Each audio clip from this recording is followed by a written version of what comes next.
Yo, and welcome to 5 Minutes of Sustainability. We're part of the Irish School Sustainability Network, and we're here to answer the question, what can we do about climate change and biodiversity loss? Big changes to society have occurred at different times during our history. Did these changes happen because a member of the political establishment suddenly grew a conscience and decided that all members of our society deserved equal rights? No, it didn't. It happened because of the people. The public pushed for change. It happened because of members of the public like you and me fought for it. Major social change begins with people. We've seen it for civil rights, the abandonment of slavery, and votes for women.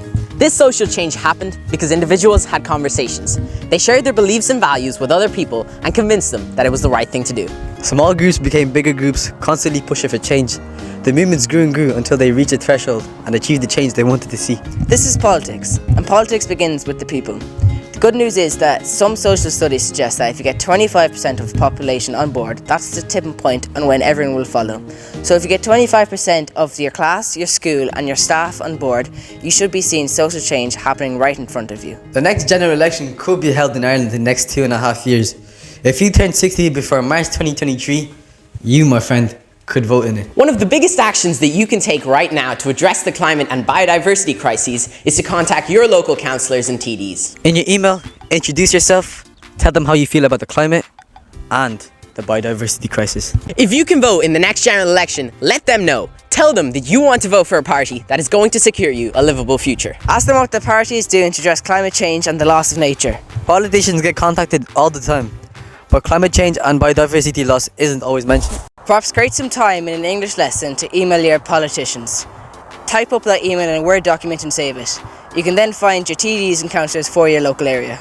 Just log on to www.whoismytd.com, type in the area where you're from, and you'll see your list of councillors, MEPs and TDs. When you click on their name, you'll get their email addresses. You might not be affiliated with a political party at the moment, so you could email all the parties individually and compare their responses. Some people have a tendency just to email the Green Party.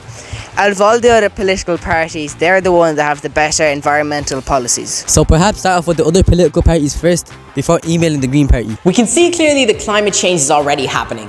Even the climate scientists are surprised that it's progressing so rapidly. We have a lot of work to do. Political parties shouldn't be using this as a means to get our votes. There's too much at stake. All political parties need to come together on this and really push for change. They already know that we need to rapidly transition from fossil fuels to renewable energy. We also need to reduce the land we farm on and give more over to nature so that we can remove heat-trapping carbon from our atmosphere. Email your politicians regularly, even once a year. Don't let them forget what you want. They know that if they want to get into power, they'll have to address their concerns in their policies. You can even update us on how you're getting on. Just click on the link below this video to say that you've emailed your local representative. Or just take a picture of your letter, anonymous of course, and get your teacher to tweet it, tagging @IrishSCHSusti and using the hashtag 5MinSusti. Take a minute now to discuss how you're going to take this action, as an individual, or a class, or as a school. It's important to make a plan so that we actually take action rather than just talk about it. We hope you're watching these videos as a whole school. Let's change some mindsets. Watch out for our next video. See you soon.